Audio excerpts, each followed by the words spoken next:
metrib qo'yamiz. Qo'yamiz qo'ydim. Kimga yaqin chiqsa o'sha oladi. Mana bo'ldi. Tushib ketib qoldi. Mana bo'ldi, to'g'ri bo'ldi. Uni 3 miniki. Hamma tortadi. Kimga yaqin, mashinaga eng yaqini kimniki bo'lsa o'sha 50 ming oladi. Ha, 3 yetmayapti. 3 yetmayapti. Bir xil bo'lib qolibdi kelavering. Sani 3 ochdi, uniki 3 yetmayapti. Farqi yo'q, kimga yaqin kelsa o'sha oladi 50 ming. Bu mana runi. To'g'ri bo'lsa 50 sizga bugun bank keladi. Ha. Sal ko'tarishingiz kerak. 96. 50 ming tortadi, 10 tortgan. Ronni tortsa agar olar ekan. 10 bo'ldimi? 11. Bitta tort, 50 ming olib ketadi, 10 bo'lgan. Yaqin olib ketadi, uni 50 mingga nasib qildi, yo'q. Shumi? Kirdi chiqmaysan? Hadi chiqib o'tib ketdi.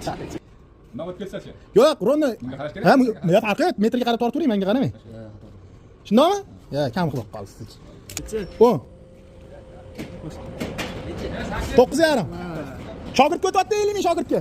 Gap yo'q, ajoyib turibdi aytdi hozir. Yaqin tortgan shu. Eng yaqin tortgan. Yaqin tortganga 50 ming beraman deganmi? Ha. No? Ya, Bu oshib ketdi. oshib ketdi. Kim qoldi bitta? Zo'r shans. Yana bitta 10 tortsang, 100 ming qo'shiladi. Torta olmasang kuyasan, bo'ladimi?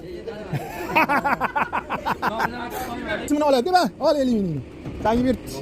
Ha, yo boya aytdim, mana 50 ming egasini topdi. Endi katta pul emas endi. Ha, yo'l kira pulda, bo'ladi. Qisqasi unga buyurdi. Shunaqa gaplar. O'yin davom ettiramiz, xudo xolasa. Dushanba kuni tortamiz yana.